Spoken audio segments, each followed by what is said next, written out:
One of the most mandatory skill that anyone should know is communication, और वो भी अपने मदर टंग में नहीं बल्कि इंग्लिश में। क्योंकि आज भले ही आप किसी भी स्किल में प्रो हो, भले ही आपको टेक बहुत अच्छे से आता है, आपको मार्केटिंग करना बहुत अच्छे से आता है, बट अगर आपको इंग्लिश में बात करना नहीं आता तो उन सारे स्किल्स का होने का कोई भी फायदा नहीं है, क्योंकि आप सामने वाले तक अपने स्किल्स कन्वे ही नहीं कर पाओगे। अगर आप YouTube पर सर्च करोगे ना हाउ टू इम्प्रूव इंग्लिश, तो आपको ऐसे बहुत सारे वीडियोस मिल जाएंगे और उनमें बहुत सारे टिप्स एंड ट्रिक्स भी मिल जाएंगे। I know that, but the question is कि फिर भी आप लोगों की इंग्लिश इंप्रूव क्यों नहीं हो रही है। So in this video I will be focusing on majorly two things, why and how. Why is कि आपकी इंग्लिश इंप्रूव क्यों नहीं हो रही है, हाउ कि कैसे हम इंग्लिश इंप्रूव कर सकते हैं। Hi, I am Mansi and welcome to Noodle Brain. अगर आप लोगों के लाइफ में कोई गाइडेंस नहीं है, then in that case don't forget to subscribe the channel and hit like. पक्का ये चैनल आपको अपने करियर में बूस्ट तो पक्का देने वाला है। Before talking about why, I want to first brief my journey of verbal English. तो ना मेरे केस में ऐसा था कि मेरे पापा का बहुत मन था कि यार उनके बच्चे भी इंग्लिश में बात करें, बट एज सच ना तो मेरे आसपास में कोई इंग्लिश में बात करने वाला था और ना ही स्कूल में। So I always scored decent in English, तो मुझे एज सच रीडिंग या राइटिंग में कोई प्रॉब्लम नहीं होती थी। बट जहाँ पे इंग्लिश बोलने की बात आती थी ना यार, मैं तुम्हें बता भी नहीं सकती हूँ कि मेरा कितना ज़्यादा मजाक उड़ा है। So I belong from UP and वहाँ के लोगों का जो प्रोनाउंसिएशन रहता है ना वो थोड़ा सा डिफरेंट रहता है। यूजुअली वहाँ के लोग शाह को भी स करके बोलते हैं, मतलब जो शाह रहता है ना उसको भी स करके बोलते हैं। तो मेरा प्रोनाउंसिएशन बहुत ज़्यादा हिला हुआ था। क्वेश्चन को भी मैं क्वेश्चन करके बोला करती थी, जस्ट इमेजिन। और ये सिर्फ मेरी स्टोरी नहीं है, बल्कि आप जितने भी यूट्यूबर्स को आज देखते हो ना जो कि फ्लुएंटली अपना वीडियो बना रहे हैं या फिर फ्लुएंटली इंग्लिश में बात कर रहे हैं, आप एक काम करना, आज आप ना उनका सबसे ओल्डेस्ट वीडियो उठाकर देखना and then you will understand कि उन्होंने कहाँ से शुरुआत की थी और उन्होंने यहाँ तक पहुँचने में कितनी ज़्यादा मेहनत की है। लेट्स टॉक अबाउट व्हाई, कि आपकी इंग्लिश इंप्रूव क्यों नहीं हो रही है। अब इसके मल्टीपल रीजंस हो सकते हैं, बट इस वीडियो में मैं सिर्फ 5 या 6 मेजर इंपॉर्टेंट जो रीजंस होते हैं मैं उनको कवर करूंगी। तो पहली बात तो इंग्लिश हमारी मदर टंग तो है नहीं कि हमने बचपन से ही लोगों को बात करते हुए सुना हो अपने घर में। ऊपर से इंग्लिश को लेकर हमें स्कूल में कॉलेज में इतना ज़्यादा डरा दिया जाता है ना कि rather than considering it just a language, हम उसे एक बहुत भारी भरकम सब्जेक्ट समझना शुरू कर देते हैं। और बहुत बार जब हम किसी को ऐसे फ्लुएंट इंग्लिश में बात करते हुए देखते हैं ना, तो ऑटोमेटिकली उनके लिए हमारी रिस्पेक्ट बहुत ज़्यादा बढ़ जाती है। I know that. Second is consistency. बहुत बार ऐसा होता है कि हमें एकदम से बहुत ज़्यादा जोश चढ़ जाता है कि आज आज से तो हम सिर्फ इंग्लिश में बात करने वाले हैं, तो एक्सपेक्टेशन तो होती है ये। No Sam, I just wanted to briefly touch upon our regular communication process to ensure clarity and efficiency in our exchanges, and I feel that it would be ideal to maintain a structured approach while keeping our discussion concise and to the point. But reality is this. Yes, Sam, yes. I just wanted to know that we talk normal, uh, like way better if we keep it simple and very fast. You tell me. Yeah. No, Sam, I know, मैंने भी ये बहुत बार किया है, but आपको भी पता है कि ये ज़्यादा दिन तक ये फॉलो हो नहीं पाता है। अच्छा, आप लोगों के साथ कभी ऐसा हुआ है कि जिन लोगों को इंग्लिश नहीं आती है उनके सामने तो आप एक अलग लेवल के कॉन्फिडेंस के साथ इंग्लिश में बात कर लेते हो, बट जब ऐसे लोगों के सामने इंग्लिश बोलने की बारी आती है जिनको बहुत अच्छे से इंग्लिश आती है, तब आपकी सिट्टी पिट्टी गुल हो जाती है और इंग्लिश कुछ ऐसी निकलने लगती है। Vegetarian?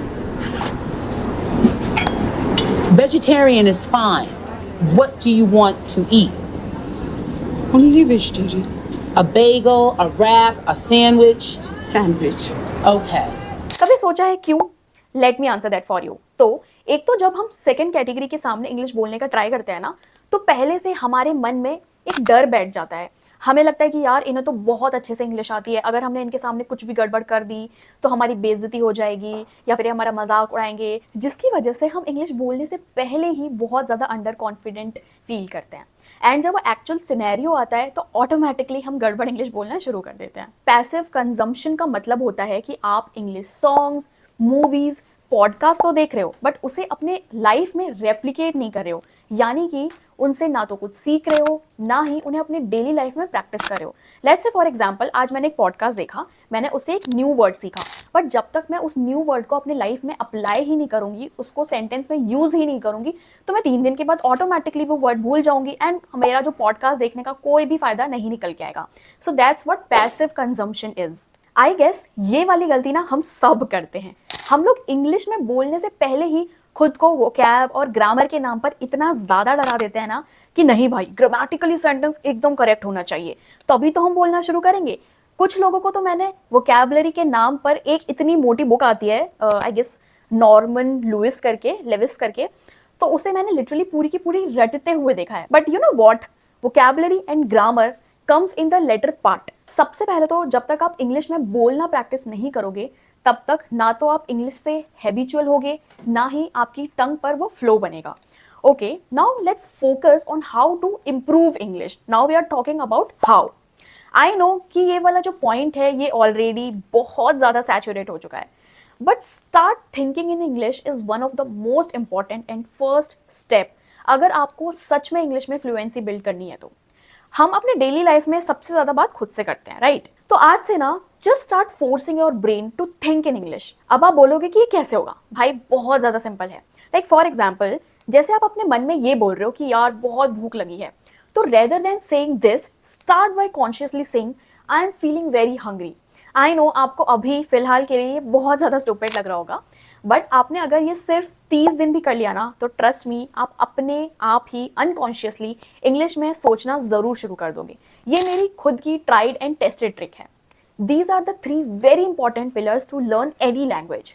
सबको पता होता है कि रीडिंग करना बहुत ज़रूरी है, बट एज यू नो करता तो कोई भी नहीं है। तो सबसे पहले तो रीडिंग स्टार्ट करनी है। Some of the basic books that you can start your reading are these books, you can refer these books.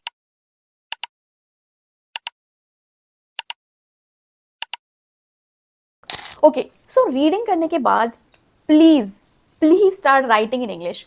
कुछ भी लिखो, बट प्लीज़ ट्राई करो कि हर दिन आपको एटलीस्ट एक पेज इंग्लिश में ज़रूर लिखना है। You can start with very basic like day in my life, about your pet, about your best friend, anything. मतलब कोई भी आपको मेजरली टॉपिक उठाना है और उसके ऊपर आपको लिखना शुरू करना है। Very few people know this कि जब आप इंग्लिश में कुछ लिखते हो ना, तो it forces you to think in English.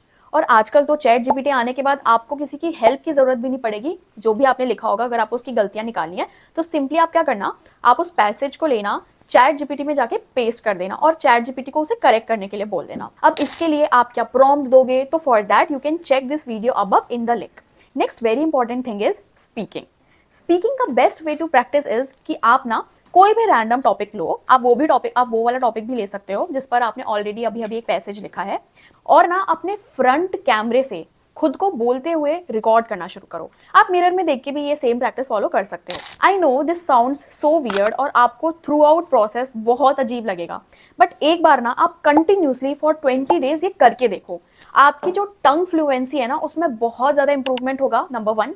Number 2, आपको समझ आएगा कि आपका पोस्चर क्या रहता है, आप अपना आपके फेशियल एक्सप्रेशंस क्या रहते हैं, आप वो भी इंप्रूव कर पाओगे। प्लस आप जब अपना प्रोनाउंसिएशन सुनोगे ना खुद से, तो आपको उसमें भी बहुत सारे एरर्स मिलेंगे जो कि आप इंप्रूव कर सकते हो।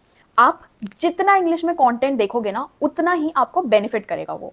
एंड स्पेशली आप सबटाइटल्स ज़रूर ऑन करके रखो, बिकॉज उससे you will learn sentence formation, new words, plus some really cool phrases that you can use in your daily life.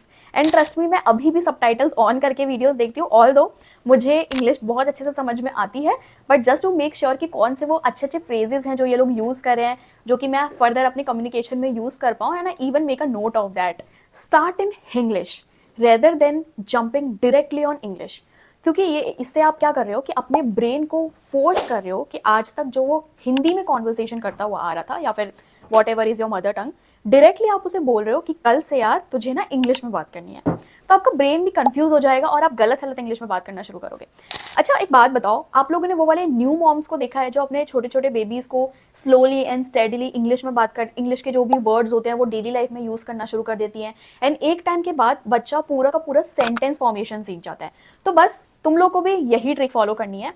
धीरे धीरे कुछ कुछ वर्ड्स अपने डेली लाइफ में यूज़ करने हैं, और एक टाइम के बाद उन वर्ड्स की जो फ्रिक्वेंसी है वो बढ़ाते जानी है। And slowly and steadily you have to start making sentences and communicate in your daily life in English. So 5th point is joining communities. मैं ये स्क्रीनशॉट डाल रही हूँ, इसमें बहुत सारे ऐसे कम्युनिटीज़ हैं जो आपको पक्का ज्वाइन करने चाहिए। जैसे टोस्ट मास्टर करके एक कम्युनिटी है, I was also a part of that and it is brilliant. इसमें वो आपको डिबेट्स करना सिखाते हैं और बहुत सारी अलग अलग चीज़ें सिखाते हैं।